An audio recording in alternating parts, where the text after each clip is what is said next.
Peut-être, mais qu'est-ce que ça peut faire? C'est très chouette. Oui, tout est plus chouette dans l'espace. Quelle probabilité avions-nous d'être invités par ton vieux prof de sciences à bord d'une navette spatiale? Quoi? Qu'est-ce que c'est que cette histoire de prof? On est là parce que c'est la famille de Daphné qui a accepté de financer ce programme spatial. Tu plaisantes, là? Maman croit que le ciel étoilé est une grande bâche noire avec des petits trous dedans. Si on est là, c'est pas grâce à Samy qui a trouvé un œuf magique chantant? Non, c'était dans mon rêve. Allô, un peu de sérieux? On sait bien quelle est la raison pour laquelle on fonce à travers le vide intersidéral au péril de notre vie. Toi, dis-le. Fred s'est garé dans une navette. Oh, ce n'est pas grave. Ce sont des choses qui arrivent. Je suis le capitaine Lewis et voici le lieutenant Feigenbaum. Et ça, devant, c'est la station bromidique.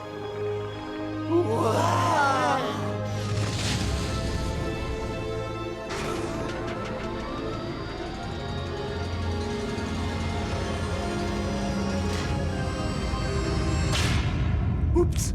Oh, un petit coup de peau de chamois et il n'y paraîtra plus.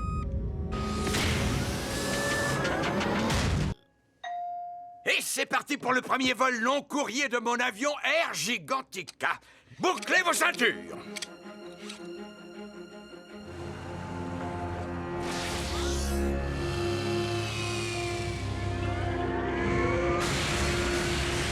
Je ne connais rien de plus excitant que le son d'un turboréacteur à double flux lancé à plein régime.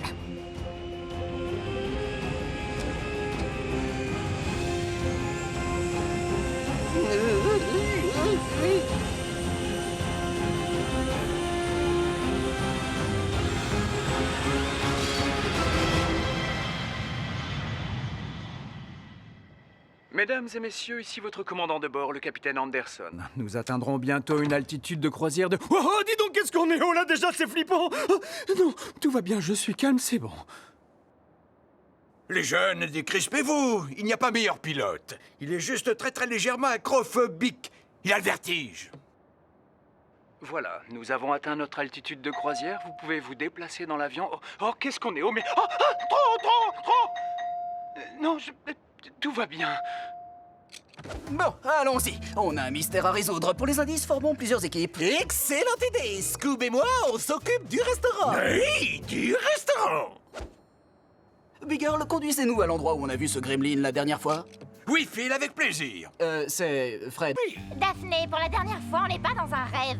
Désolée, mais c'est exactement les arguments que tu me sortirais si on était dans un rêve. Mais tu es Daphné Blake. Tout est trop normal pour que ce soit ton imagination. Et quand tu as conscience que tu fais un rêve, tu as le pouvoir de le contrôler et d'y faire ce que tu veux. Ah oui, c'est ça, je vais faire un test. Je vais essayer de voler. Oh, et qu'est-ce qui se passe là? On est passé en mode hélicoptère. Il s'est enclenché tout seul. Doit y avoir un souci. Je le savais, j'ai réussi, je vous ai fait décoller. Maintenant, tu pourrais nous faire atterrir. Tu vas dire que c'est encore moi?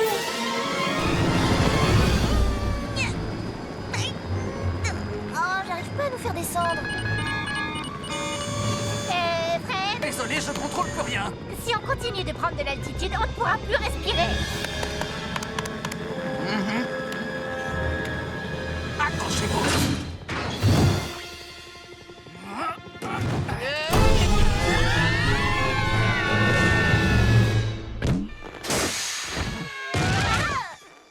Quand est-ce que t'allais nous dire que tu avais installé une manette pour éjecter tout le monde du van? On y va. Altimètre, navigation, pilote automatique.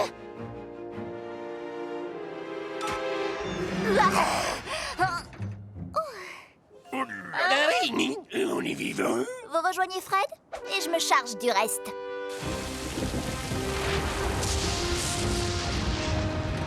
Oui, le gremlin a dû saboter les volets de direction. Je n'arrive pas à le croire, un gremlin. Ah, l'agent reste sans devise. Il faut que quelqu'un se dévoue pour sortir réparer ce volet. Je vais descendre voir ce que je peux faire pour stabiliser le système électrique. Bonne chance, Franck. Fred, il y a sûrement une autre solution. On verra.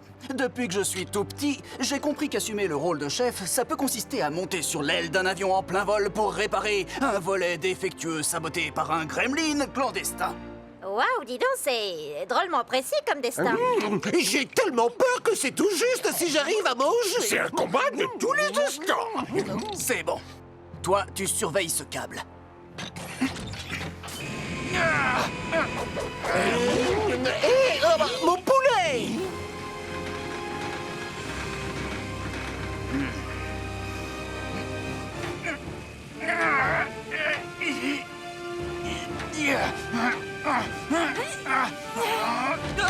Je peux pas boire ça.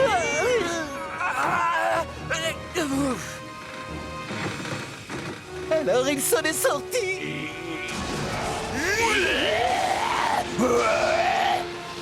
Fred, le gremlin, là, sur l'aile. Oui, merci les amis. Moi aussi, je suis plutôt fier de moi.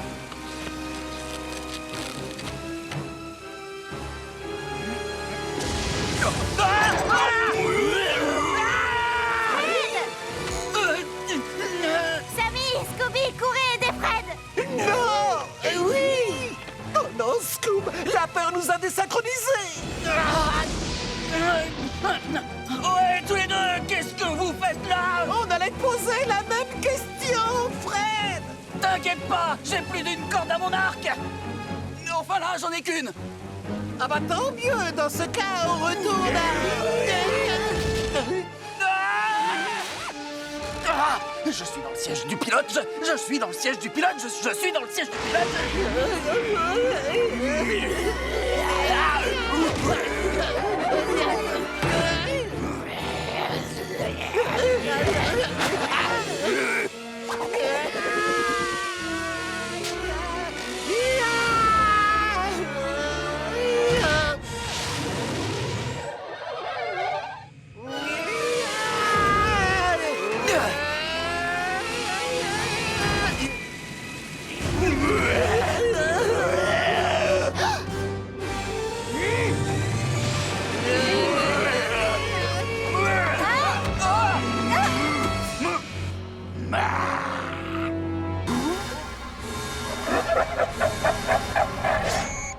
Alors là, je le sens très mal. Il ouvre la porte du module d'amarrage! Tenez bon, accrochez-vous.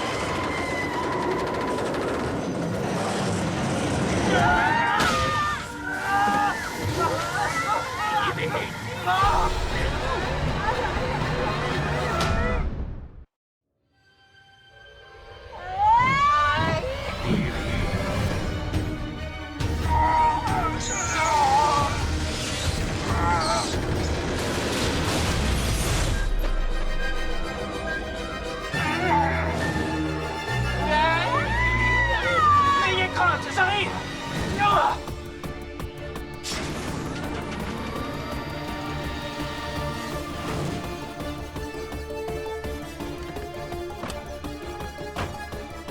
Je suis encore trop loin. Non, c'est pas la solution.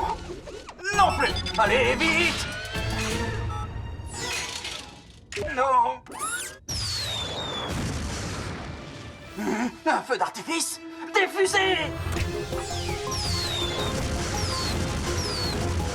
Allez, en voiture! Attention!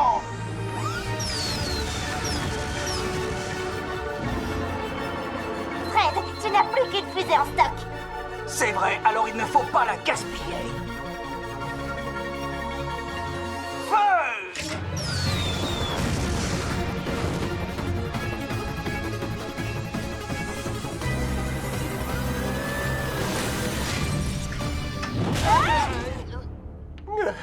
Eh bien, on l'a échappé.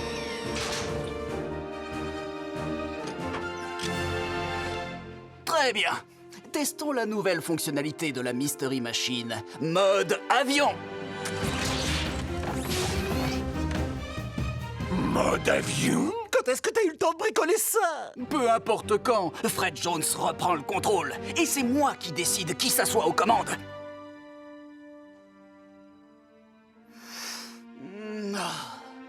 Et reprendre le contrôle du siège de pilotage, c'est confier le manche à la personne la plus douée. Daphné, à toi l'honneur. Tu me laisses ta place?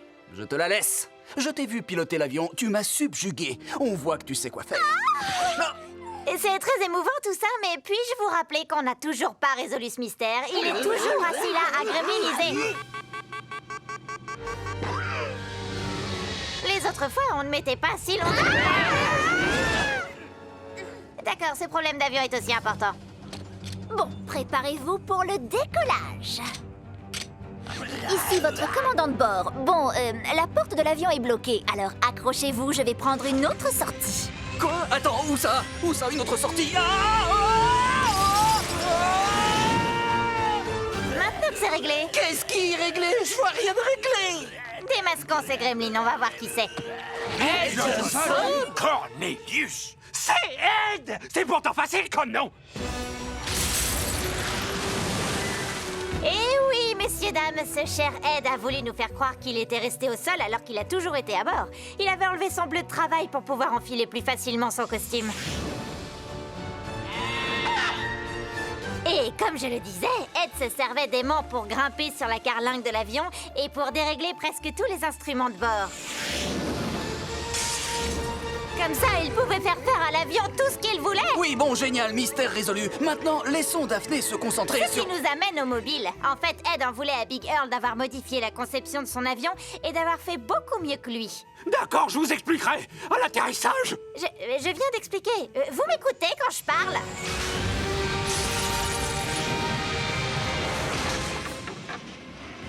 Non, notre aile! Oui, bon, alors où on était? Je reprends tout depuis le début?